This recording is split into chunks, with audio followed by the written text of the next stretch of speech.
Welcome to the Afterlife. But hold on, it's not what you think. Forget pearly gates or fields of heaven. Instead, welcome to a high school, because apparently the Afterlife has a sense of irony. The deceased are teenagers with unfinished business, and the curriculum is, well, unorthodox. Waking up with a touch of classic soap opera amnesia, our protagonist finds himself on a high school campus. The tranquility is shattered when he encounters a girl with a sniper, inviting him to join her ever-evolving club called Not Yet Dead Battlefront, or Like Hell I'm Dead Battlefront, or Underworld Battlefront, or I Ain't Dead Yet Battle. Okay, you get the picture. The name changes a lot. According to her, this is the afterlife, which means he dead. And if he doesn't want God hitting his delete button, he must help fight back against the so-called Angel, who is currently at the sniper's business end. Looking like she misplaced her halo, he expresses a desire for a less sniper-filled introduction, but is interrupted by a bubbly student who's wondering if the peculiar club recruitment is going well. Frustrated with disbelief, our boy heads downstairs to confront Angel. Hey, there's some wackos up there who are trying to take a shot at you. They think you're some dangerous angel and that I'm dead. I'm not an angel. I'm just the student council president. But yeah, you're definitely dead. Good. Oh, wait, what? No, I'm not. Prove I'm dead. Okay. Wait, what?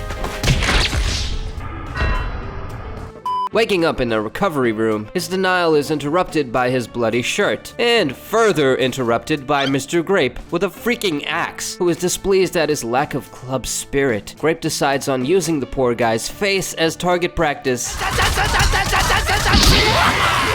Dead. Resurrecting again, our boy seeks help in the principal's office, because adults are there, right?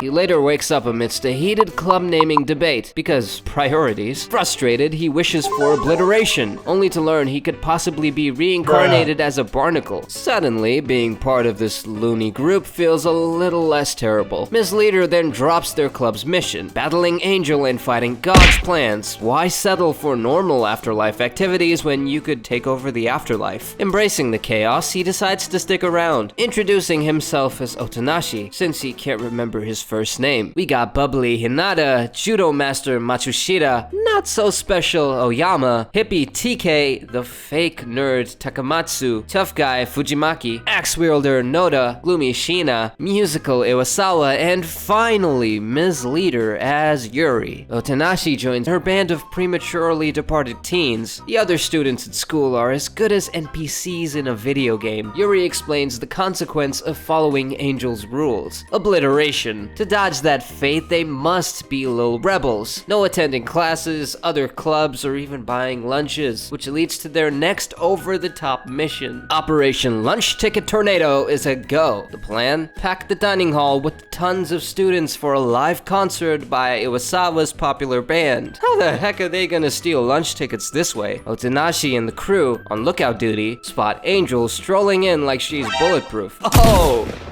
Don't worry, spoiler, she'll become bulletproof thanks to her distortion shield deflecting everything. Nevertheless, it's a mission success, as huge fans blow tickets out of the windows like confetti. It's free lunches for everyone, yet Otonashi's not fully sold on these rebellious antics. The next day, they need to restock their gunpowder supply. Enter Operation Guild Dissention, a quest to reach their secret weapon-making factory deep underground. So, all they need to do is call up their underground buddies and have them disarm the anti-angel traps so they can peacefully get to the guild. Easy peasy. Well, shit.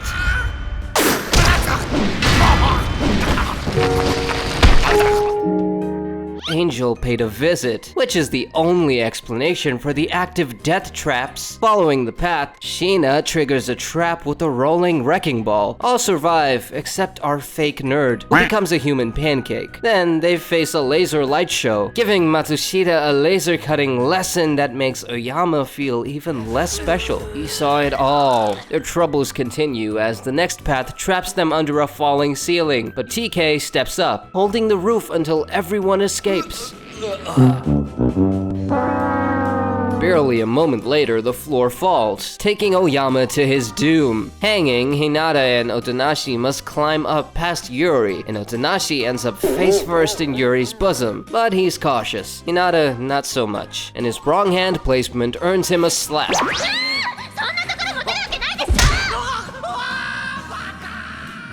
A noble sacrifice according to Yuri. After all that, tough Fujimaki is sure Otonashi's next, but luck turns. Poor bastard couldn't swim. They're down to 3, but not for long as Sheena takes an unplanned dive into a waterfall trap just to save a dog. A stuffed dog.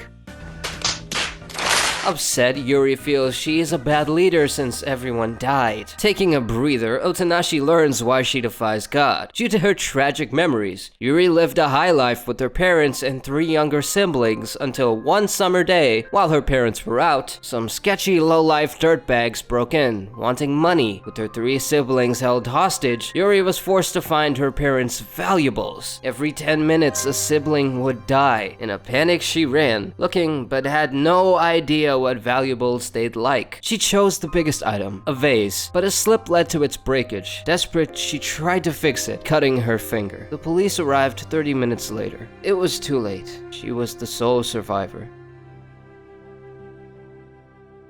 Heading off to the guild, Yuri promises to protect Otonashi. Yuri orders an evacuation since Angel's on their tail. They meet up with Cha, the head honcho of weapon crafting. And yes, he's a high schooler.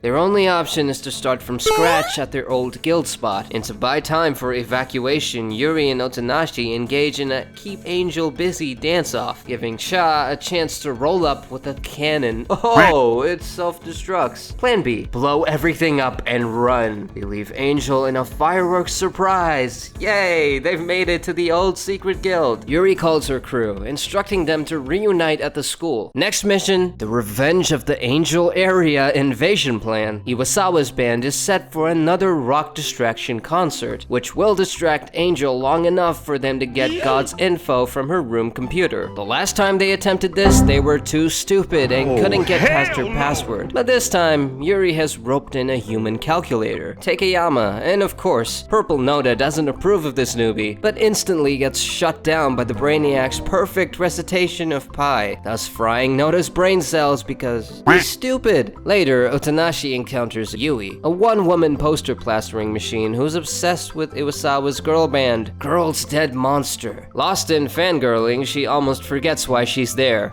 Parting ways, Otonashi unexpectedly vibes to Girl Demo's practice. He has a chat with Iwasawa about his blank memories, leading Iwasawa to share her tough past in a family of constant arguments, discovering an old trashed guitar, and finding solace in a band called Sad Machine. Iwasawa's musical dream took root. Juggling jobs and auditions, she aspired to make a living through music in Tokyo, and just before her first big gig, life throws a curveball. A stroke. Waking up in the hospital, her voice was gone, a result of a childhood head injury from her good-for-nothing dad. She ultimately loses her life on that hospital bed. Hearing these sad memories, Otonashi realizes these teens are challenging God over their tough breaks in life, so what could his memories be? Later, they gear up for the covert op, breaking into Angel's room during the concert. Otonashi's morals waver, but the gang is in full whatever-it-takes mode. On stage, Iwasawa rocks the Afterlife, drawing NPCs like moths, but Angel, along with staff, crashes the party, threatening Iwasawa's beloved guitar. Oh, hell no. Another band member escapes, rushing to the intercom so everyone can listen. And as she turns them on, Iwasawa sings her new song, a tearful swan song about her life. Angel's attention is held just long enough for intel gathering. While singing, Iwasawa embraces her unfair death, breaking free like there's no tomorrow, which, in her case, is true. Obliterated, gone.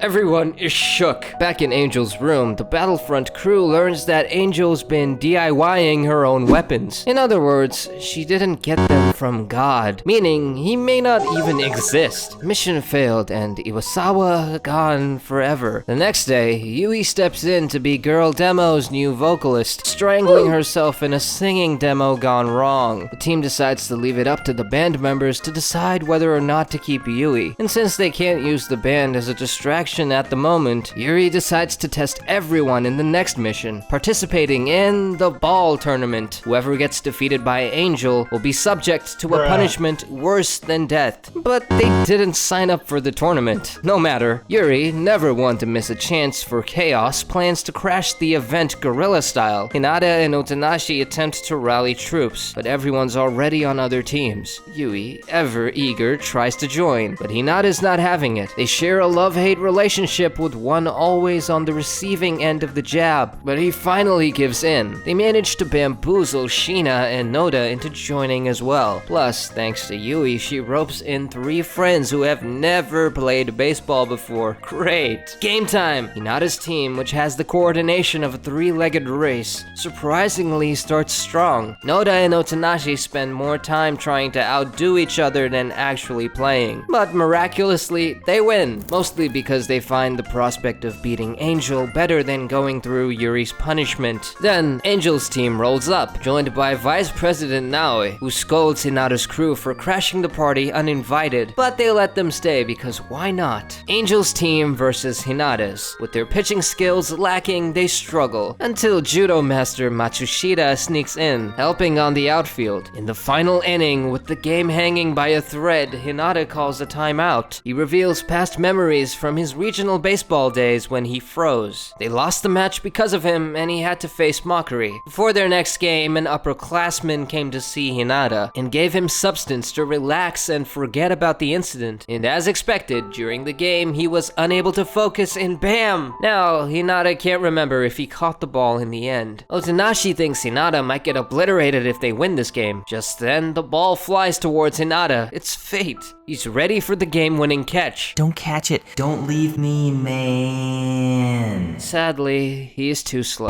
Yui tackles Hinata in a headlock, sabotaging the catch. They have lost the game. Witnessing this spectacle, Yuri prepares for everyone's punishment. From dodging wrecking balls to freezing on the baseball field. That's a wrap. We hope you enjoyed it. Don't forget to subscribe for more otherworldly adventures and ring the notification bell to stay in the loop. Until next time, keep defying the laws of the afterlife. See ya.